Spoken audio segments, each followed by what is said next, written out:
The Lanson Screen, Arthur Leo Zagat, Chapter 1, Harry Osborn, 1st Lieutenant U.S. Army Air Corps, banked his wide-winged bombing plane in an easy, swooping curve. In the distance New York's white pinnacles caught the sun above a blue-gray billowing of twilight ground haze. A faint smile lifted the corners of his lips as he glanced overside, saw a train crawl along shining rails and come to a halt.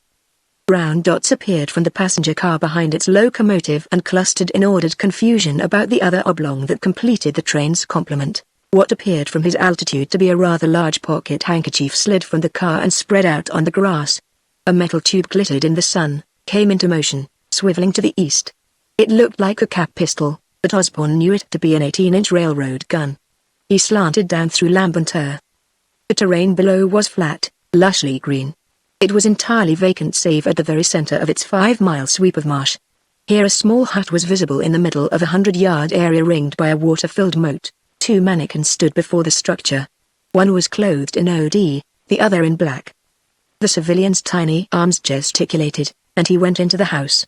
The army man moved sharply into an automobile and sped in the direction of the waiting artillery train. 5 minutes to 0, Harry. The voice of Jim Raines, his observer, sounded in the pilot's earphones. What's the dope? Target practice, Jim. We're to spot for the railroad gun and then we're to bomb. The target is good lord. The plane wobbled with Osborn's sudden jerk on its stick, steadied. Harry. Raines exclaimed. What is it, Harry? The target's that house down there. There's a man inside it. I saw him go in. The hell? What's the big idea? Search me. There's no mistake though. Orders say absolute secrecy is to be maintained by all participants in this maneuver as to anything they may observe. Maybe it's an execution. Something special. Maybe, apostrophe. And this order is to be obeyed to the letter no matter what the apparent consequences, Osborn finished. General Darius Thompson signed it personally, not by direction. Tie that, will you? I can't. But it's orders. Osborn leveled out, got his eyes focused on the astounding target. Suddenly there was nothing within the watery circle. Not blackness, or a deep hole, or anything similarly startling but understandable. It was as if a blind spot had suddenly developed in his own visual organs so that he could not see what there was at that particular point, although the wide green expanse of the swampy plain was elsewhere clear and distinct. A key scraped in the door of a third-floor flat on Amsterdam Avenue. Junior's 2-year-old legs betrayed him and he sprawled headlong on the threadbare rug in the little foyer. John Sims bent to his firstborn, tossed him into the air, caught him and chuckled at the chubby, dirt-grimed face. He'd been tired as the devil a moment before. But now, June Sims was flushed from the heat of the kitchen range, but her black hair was neat and a crisply ironed housey dress outlined her young slim figure. Junior was a warm bundle against her breasts as she kissed John. You're early, dear. I'm glad, me too. What's for supper? Pot roast. June's hazel eyes danced. Johnny, Mother phoned. She's going to come over tomorrow night to take care of Junior so that we can go out and celebrate your birthday. That's right. Tomorrow is May 9th. Yes. Listen, I have it all planned. Alone with Love is playing at the Audubon. We'll see that, and then splurge with Chow Mein. I've saved $2 out of the house money just for that. You have. Maybe you'd better get yourself a hat. I saw an ad. Nothing doing. We're going to celebrate. You go downtown. And so on, and on. They're starting, Harry. Raines' businesslike crispness somewhat eased Lieutenant Osborn's feeling that something uncanny was happening down there and his hand was steady as he jerked the stick to cope with the bump of the big gun's discharge. A dirt mushroom sprouted in the field, short, 2/10. Right, 4.3, Jim intoned, erecting the range. A white panel on the ground acknowledged his message. The cannon fired again and slid back in the oil-checked motion of its recoil, over 10th. Center. The target was bracketed. The next try must be a hit. Harry banked, leveled out. The brown dots that were the gunners jerked about feverishly, reloading. Whatever it was that obscured his vision of the shack would be smashed in a moment now. The gunners were clear. The pilot saw an officer's arm drop in signal to fire. Yellow light flickered from the big rifle. Osborn imagined he saw the projectile arc just under his plane. His eye flicked to where that house should be, and nothing happened. No geyser of dirt to show a miss. No dispersal of that annoying blind spot. Had the gun misfired? Wait.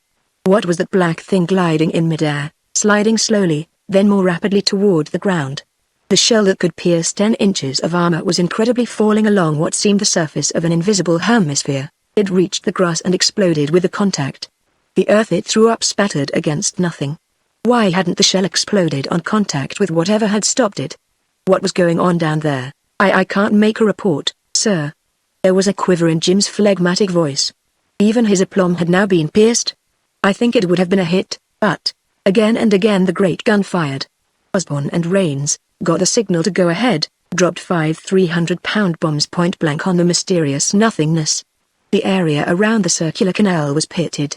Excavated, scarred as no man's land had never been. Aviation Lieutenant Harry Osborne flew back to Mitchell Field in the gathering dusk. His young head was full of dizzy visions. Armies, cities, a whole nation blanketed from attack by invisibility.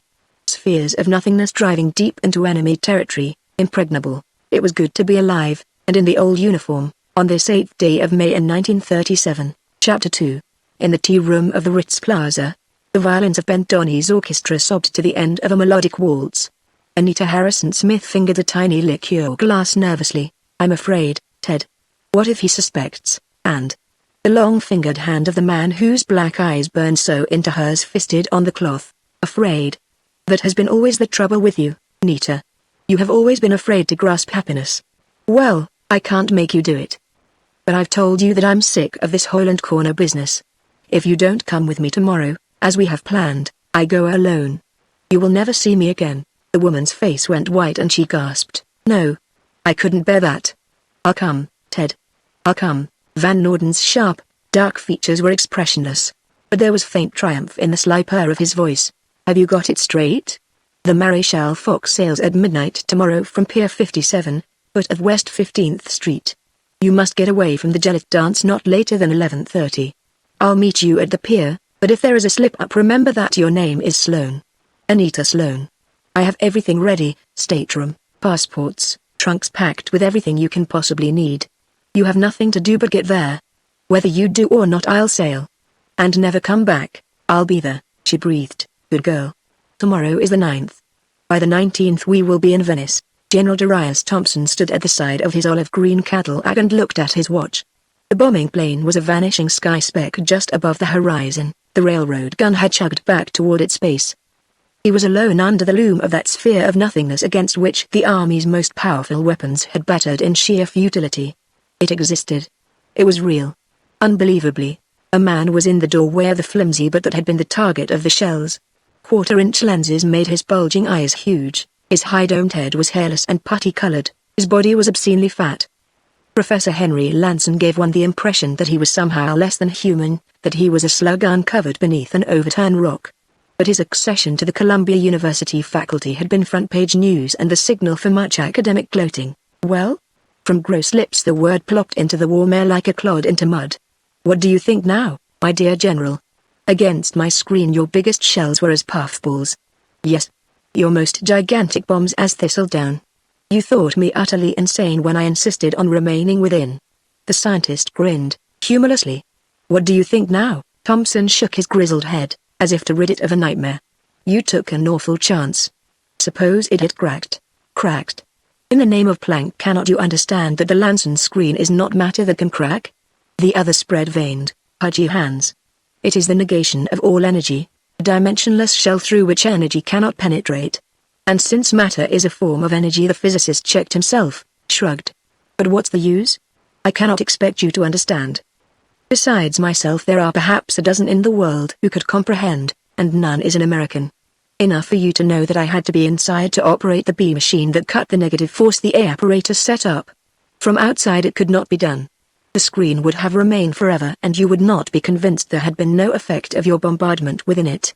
Could you not have managed some remote control device, some way of working your bee machine from outside? Lord, you military men are stupid. The physicist burst out exasperatedly. Don't you understand yet that once the Lanson screen is erected all within is, as absolutely cut off from the rest of the universe as if it were a different space, a different dimension? Nothing can penetrate within electricity, wireless, the cosmic rays, the sun's radiations. Nothing. Then if a city were covered by it, as you suggest, there would be no means of communication with the outside? That is correct. If knowledge of this were universal there could be no more war.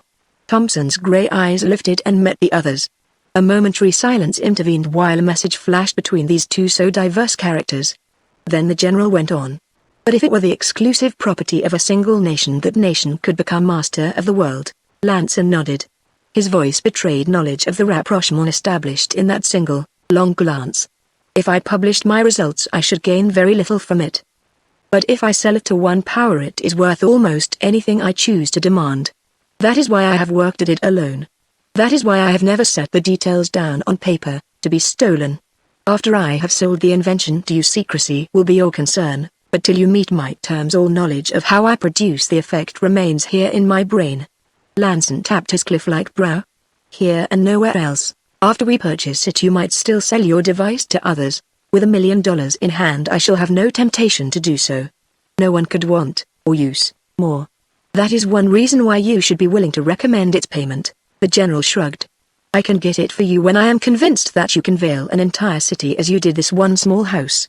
It seems to me impossible, or so tremendous a task, requiring such huge installations, such vast power, that it would be forbiddingly costly. The physicist's grating, short laugh was contemptuous. I'll shield New York for you with the same machine I used here, with the same power storage batteries not larger than those in your car. Their energy is needed, for only an instant, to start the complex functioning of forces whose result you have just witnessed. I'll erect a screen for you about Manhattan Island, an ellipsoid as high and as deep as the least axis of the enclosing rivers. Will that satisfy you? If you can do it, and I cannot blast through, it will. When can you get ready? As soon as I can move my machines to the required location, and set them up.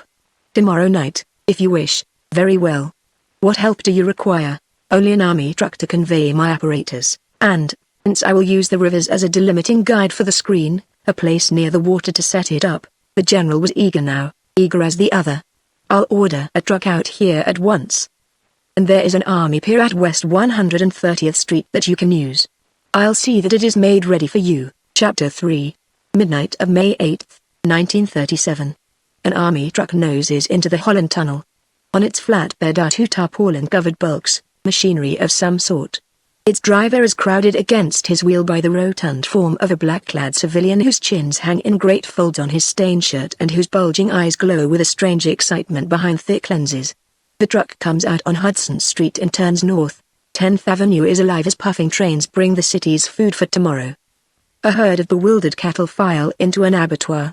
West End Avenue's apartment houses are asleep. Under the Riverside Viaduct a milk plant is alight and white tank trucks rumble under its long canopy. At 129th Street the army van waits for a mile-long refrigerator car, loaded with fruit from California, to clear the tracks it must cross. The way is cleared. The truck thunders across cobbles and steel, vanishes within the dark maw of a silent pier.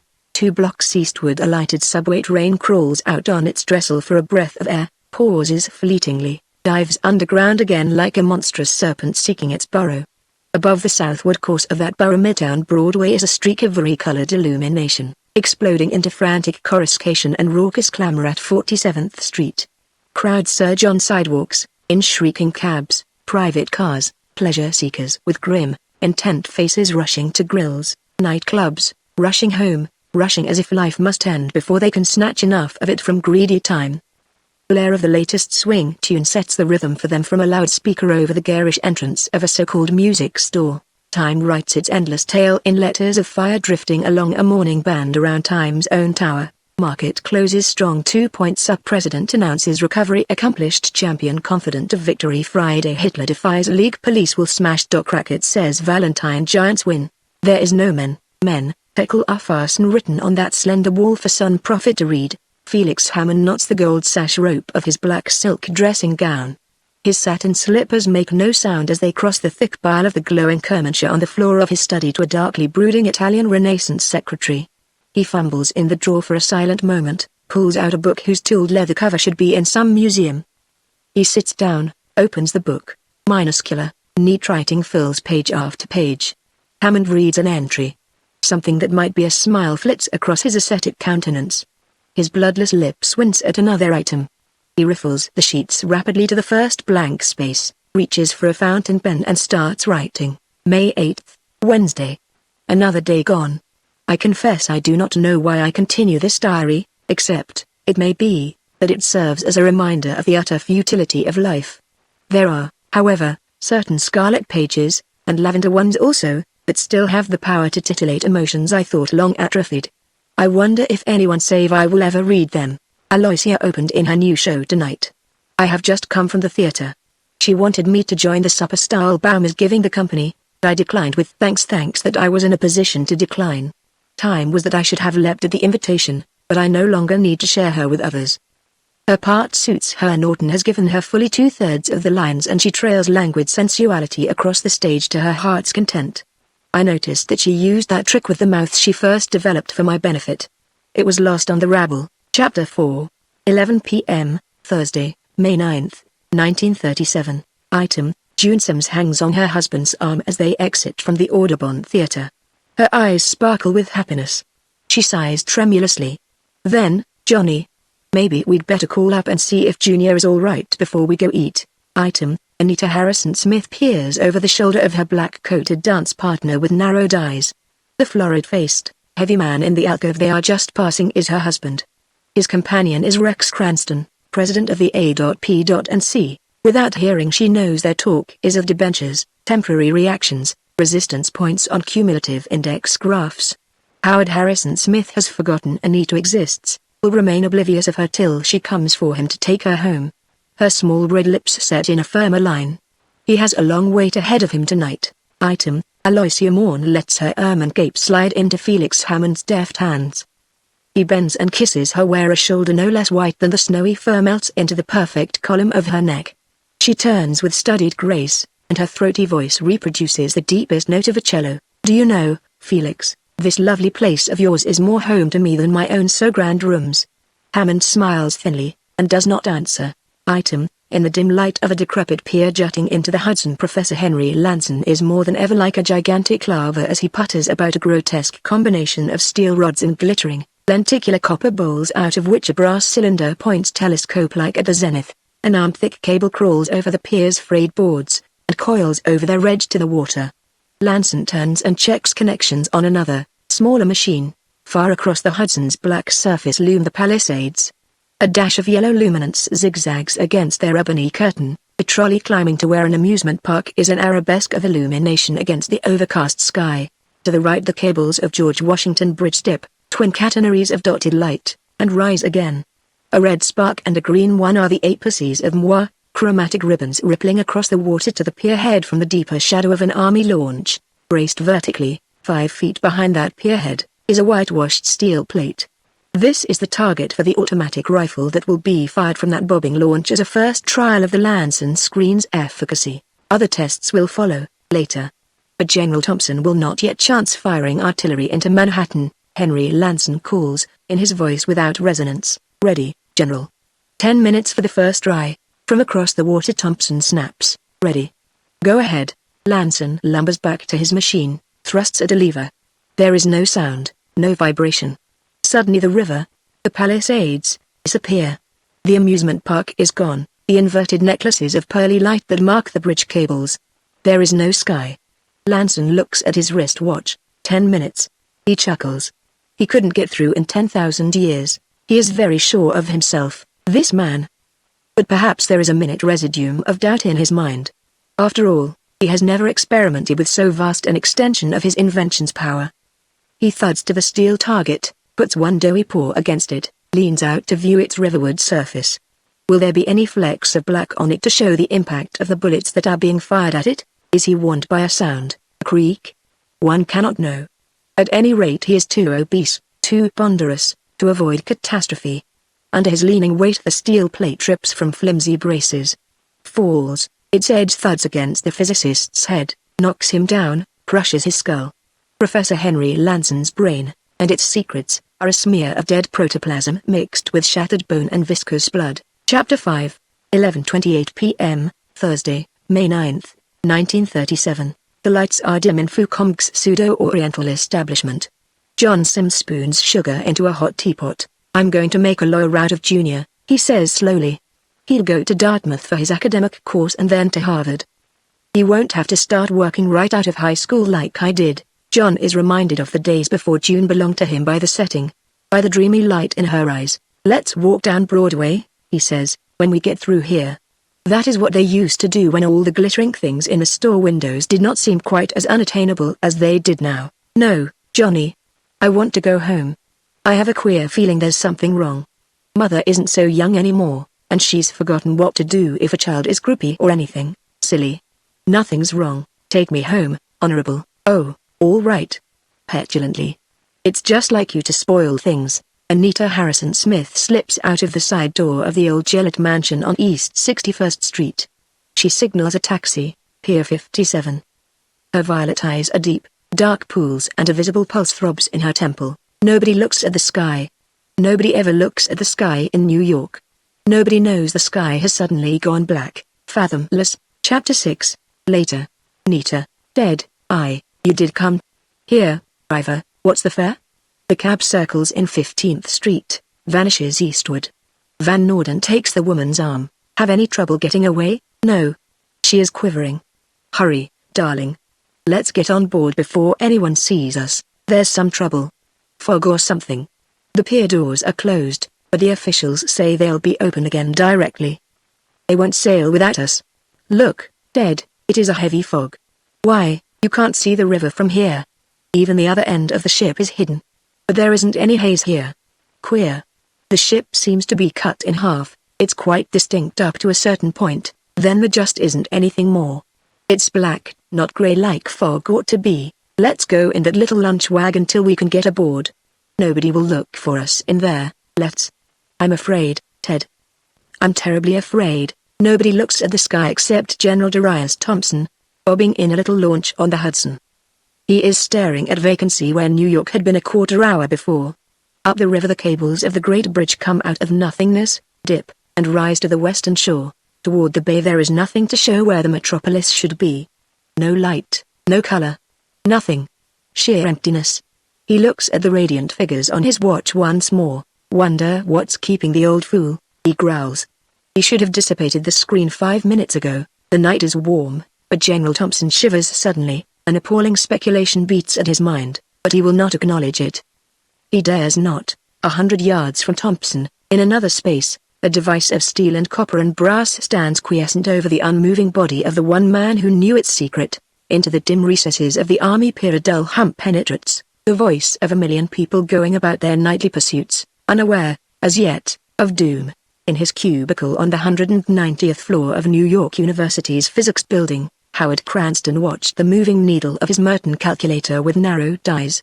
If the graph that was slowly tracing itself on the result sheet took the expected form, a problem that had taxed the ingenuity of the world's scientists for 60 years would be solved at last. The lanky young physicist could not know it, but the electrically operated brain was repeating in 30 minutes calculations it had taken Henry Lanson 3 years to perform, 2 generations before. His own contribution had been only an idea, a knowledge of the proper factors to feed into the machine. A red line curved on the coordinate sheet, met a previously drawn blue one. A bell tinkled. There was silence in the room. Breath came from between Cranston's lips in a long sigh. Curiously, he felt no elation. He crossed the room slowly, looked out through the glassite-covered aperture in the south wall. Just below, elevated highways were a tangle's maze in the afternoon sun, and helicopters danced like a cloud of weaving midges.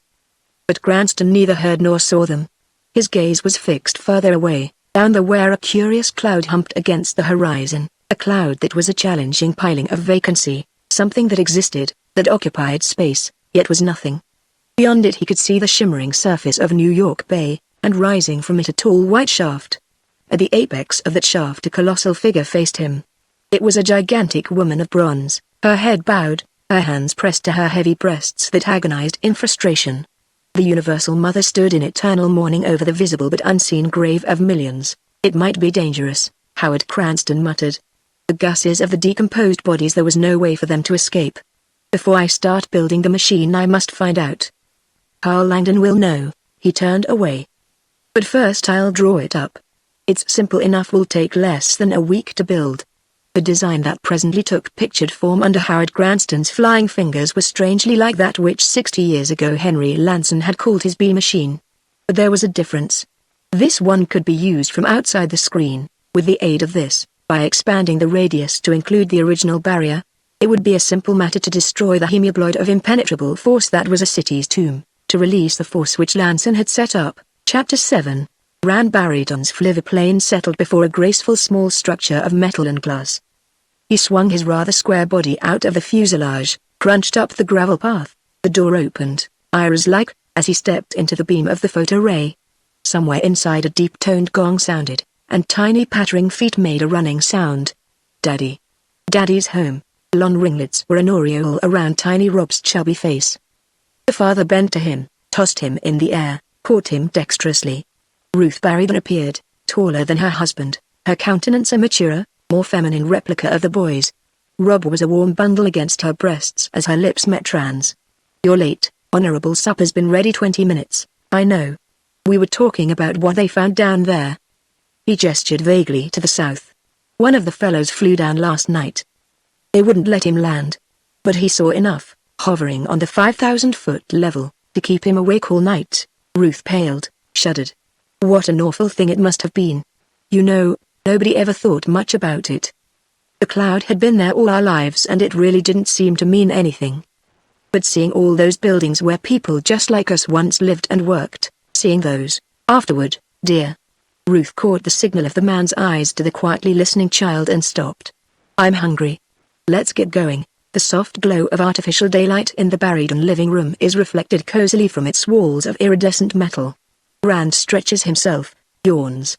"What's on tap tonight, hun?" "We're staying home for a change. I thought this was Matilda's night." "It is. But Mrs. Carter asked me to change with her, she had something on. And I would rather stay home. There's a new play by Stan called, I think they call it Alone with Love. Fred Barrymore is taking the lead. That gigolo, I can't see what you women find in him, Rand. That's just a pose. You know darn well you turn him on every time." "Oh, all right. But let's get the magazine viewcast first. They always have something interesting." He crosses the room, touches an ornamental convolution on the wall. A panel slides noiselessly sideward, revealing a white screen. A switch clicks, the room dims, screen glows with an inner light. Rand twirls a knob. The wall screen becomes half of an oval room, hung with grey draperies, grey carpeted. There is a small table in the room, behind it show the legs and back of a chair. Like the furniture in the Barryton's own place, table and chair are of lacquered metal, but these are grey. The drapes part, a tall man comes through. His face is long, pinched. His blonde hair bristles straight up from his scalp, and his brown eyes are grave. The impact of a strong personality reaches out from the televised image, vibrant with a stagey dominance even over the miles of space intervening between actuality and reproduction. "Oh, it's Grant Loans," Ruth breathes. "I love him, SHHH. Barryton is intent. SHHH. The Radio Commission's premier reader moves with practiced grace. An adept at building up interest in trivialities by pantomime portentousness, Loans is weaving a spell about his far-flung audience that will assure him concentrated attention. As he sinks into the seat, his eyes stare from the screen with hypnotic penetration. He places a book on the table before him. Its covers are of tooled leather, but there is a smudge of green mold across them concealing the design. He opens it. The pages are yellow, frayed-edged. Faded handwriting is visible, minuscule. An old diary, perhaps, picked up from some dusty second-hand display. "Good evening, friends." His voice is mellow, warming, vibrant with a peculiar tensity. Ruth's tiny, stifled gasp is a tribute to its art. "The manufacturers of General Flyers helioplanes have honored me tonight with a great privilege and a sad task. I bring to you a voice from the past, a voice long silent, speech from a throat long molded into dust, thoughts from a brain whose very molecules are one with the snows of yesteryear. I bring to you the palpitant, living agony of the greatest catastrophe the world has ever known." His eyes drop to the volume on the lectern, and his slim, white hand presses down upon its face. "My colleagues of the Viewcast Service have informed you of the rending of the veil that 62 years ago cut off Manhattan Island from the world. They have brought into your homes the awful vision of dead buildings, dead streets strewn with twisted skeletons. You have, I am sure, tried to picture what must have happened there in the tragic days till eternal silence fell and the entombed city had become a vast necropolis. Today, my friends, the searchers found an account of one man's experience, a painstakingly written chronicle of that time. General Flyers is sponsoring the presentation to you of this human, pitiful tale. I will quote from the diary, Chapter 8, May 9th, Thursday. It is 4 in the morning. Aloysia came here with me from the theater. I have just returned from escorting her to the place where she resides. She does not call it home, that name she reserves for these rooms. Home, Felix, she said, is the place where happiness dwells. I recognized that. It is a line from one of her earlier appearances. Her mind is a blotter, seizing the thoughts, the ideas, mental images of others and becoming impregnated with them. No. Molding itself to them. Perhaps that is the secret of her arts, dramatic and amatory. I am restless, uneasy. There is a peculiar feeling in the air, a vague sense of impending catastrophe. Even the recollection of the past few hours with her does not drive it away. I thought music might fit my mood. But the radio is out of gear. Tonight nothing but silence.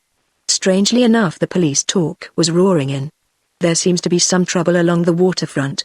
It ought to be getting on to dawn, but it is still pitch dark outside. There isn't any breeze.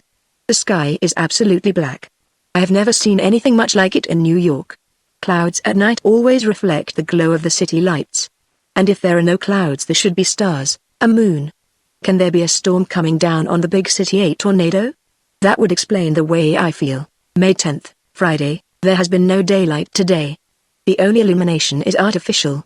Somehow that seems the worst of what has happened to the city. For something has happened. Manhattan is surrounded by an impenetrable barrier. Nobody, nothing can get in or out. There have been no trains at Grand Central or Penn Station. The subway is operating only within the borders of Manhattan Island. I have been driving around with Aloysia all day. In spite of the darkness, things went on very much as usual. In the morning, children went to school, toilers to their work. It dawned only gradually that more than half the staffs in offices and stores had not shown up. Those who do not live in Manhattan. At noon the newspapers came out with scare headlines. Every bridge out of the city is closed off by the veil of what can I call it? Every pier. A cover has shut down over us as if Manhattan were a platter on which a planked steak was being brought from the kitchen of the Ritz Plaza. Even the telephone and telegraph have been affected. By 3 in the afternoon the whole city was in the streets. My car was forced to move at a crawl. There was no sign of fear, though. The general consensus was that the phenomenon was something thrilling, a welcome break in the humdrum of daily existence. The mayor's proclamation, in the newspapers and over the few radio stations located within the city, seemed quite superfluous. He urged the people to be calm. Whatever it was that had shut us in was only temporary. It would vanish of itself, or a way would be found to get rid of it. He has appointed a committee of scientists from Columbia and the city colleges to investigate and make plans. The best of them all, however, is unavailable. Henry Lanson. He was found crushed to death on a Hudson River pier, killed in some obscure experiment. Aloysia left me in time for the evening performance. The theaters and movie houses are crowded. They have had the best day in their history. At 10 o'clock tonight I went to take a drink of water. None ran from the tap. I called the superintendent and he said the mains had been shut off. There was no longer any pressure. Police orders are that water is to be used only for drinking and cooking. It is being pumped from the main by fire engines stationed at the hydrants, and a rationing system has been devised. I have 2 or 3 cases of Perrier. They should be sufficient for my needs till this thing is over. There is plenty of wine and scotch, but I have no desire for alcohol. Chapter 9, May 11th, Saturday. The darkness still continues. No milk was delivered this morning. Prices for food have begun to go up. There is very little fresh meat to be had, practically no vegetables or fruits. Evaporated milk is being sold at $1 a can. I am afraid the children are going to suffer a great deal. Chapter 10, May 12th, Sunday. Church was packed. There have been several riots in the poorer sections of the city. Grocery stores were raided, a warehouse gutted. The militia has been called out, and all stocks of food taken over by the authorities for rationing. Aloysia has just appeared, bag and baggage. She says she feels safe only here. I am going out to see what is going on. 2 p.m. There is no longer any water in the system. The lakes in Central Park are being emptied.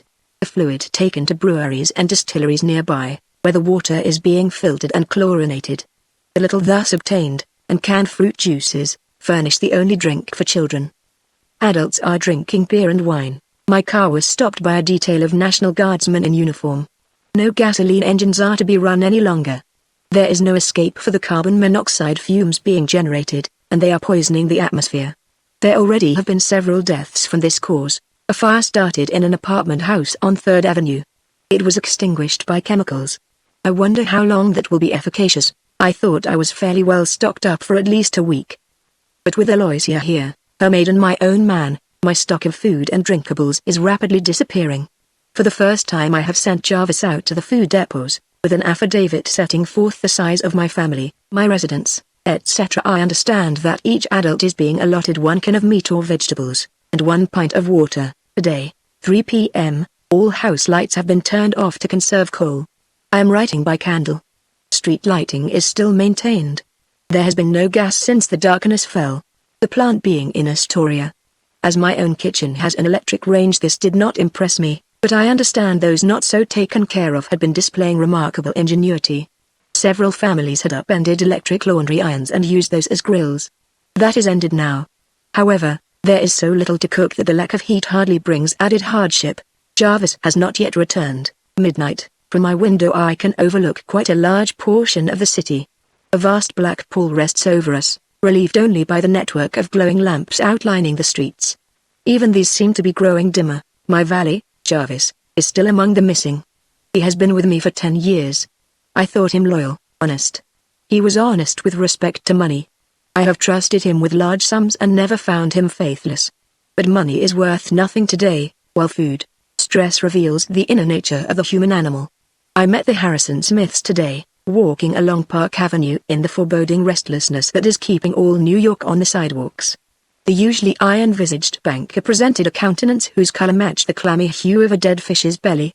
His heavy jowls were dewlaps quivering with fear.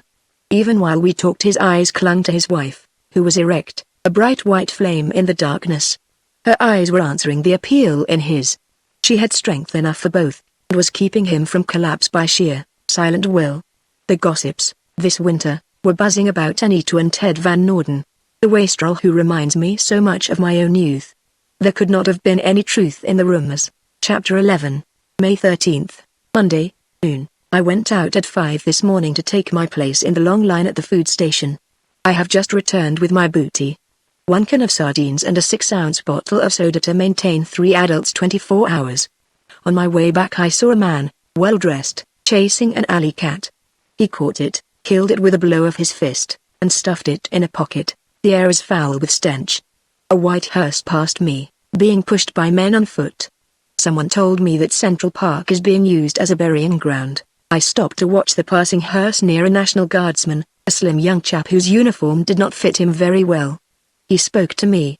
"That's the worst of this thing, sir, what it's doing to children." Under his helmet his eyes were pits of somber fire. "Just think of the babies without milk. The canned stuff gave out today. My own kid is sick in bed. He can't stand the junk we've been giving him. June, that's my wife, is clean frantic." I wanted to comfort him, but what was there to say? "How old is your youngster?" I asked. "Junior is 2. And a swell brat. You ought to hear him talk a mile a minute. He's going to be a lawyer when he grows up." I listened to him for a while, then made some excuse and got away. I had to, or he would have seen that my eyes were wet. Later, Aloysia has slept all day. All the windows in the apartment are open, but the air is heavy, stifling. It is difficult to move, to breathe. The shell that encloses us is immense, but eventually the oxygen in the enclosed air must be used up. Then what? Unless relief comes soon, death will be beforehand, the mass death of all the teeming population of this island. One must face that. Just what form will it take? Starvation, thirst, asphyxiation. Queer. I, who have so often babbled of the futility of life, do not want to die. It is unpleasant to contemplate utter extinction, the absolute end of self. I wish I believed in immortality, in some sort of future life. Even to burn eternally in hell would be better than simply to stop. There is a red glow to the south. Is it a thinning of the darkness? The city seems hushed with all traffic noise stopped. But another sound has replaced it. A high-pitched murmur, not loud, but omnipresent, insistent. I have just realized what it is. Children crying. Thousands of them, hundreds of thousands, hungry children, thirsty children. Chapter 12. May 14th, Tuesday. The clock says it is morning. It is not dark outside anymore. A red light suffuses the scene, the light of the gigantic flame that has enveloped all the lower end of the island. There is no wind. The conflagration is spreading very slowly, but it is coming inexorably. Overhead are vast rolling billows of smoke, edged with scarlet glare. Below there is a turbulent sea of human beings. The roar of the fire, pent-in and reverberant, mingles with the crash of breaking glass. The rattle of rifle shots, a growling animal-like sound that is the voice of the mob. They are engaged in a carnival of destruction, a blind, mad venting of protest against the doom that has overtaken them. I had a dog once that was run over by some fool in a truck. When I went to pick it up, it snarled and sank its teeth in my hand. That is like those people down there. They do not know what has hurt them, but they must hurt someone in return. Where they find the strength to fight I do not know. I can scarcely move. My tongue fills my mouth. It is almost impossible to breathe. Aloysia has just called me. It was the ghost of a word, her Felix. In a moment I shall go in to her and lie down beside her. Lanson looks up from the book. That is all, he says simply. In an inner room of the apartment where this was found, the searchers discovered 2 skeletons on the mouldering ruin of a bed, a man's and a woman's. General Flyers bids you good night. I shall be with you again at this same hour on Friday. He turns and goes slowly out through the grey curtains. The diary remains on the little grey table. Shadows close in from the edges of the screen, concentrating light within their contracting circle. The book is the last thing visible. That, too, is gone. There is silence in the living room for a long minute. Randberry then reaches to the radio visor switch, clicks it off. The screen is blankly white in the glow of the room light. You know, Aridon says slowly. The city wasn't all burned up. Yes, the fire burned up all the oxygen and put itself out. That was what killed the people too. Ruth sighs tremulously. Rand, I was thinking about that one thing he said, about that soldier that was worried about his sick little boy. Just think if anything like that were to happen to our Rob. Say, I noticed that too. The fellow had a good idea. That's what we're going to make of the kid, a lawyer. Big money and not too much hard work. We'll send him to Dartmouth first, and then to Harvard. A fellow was telling me they've got the best law school in the country.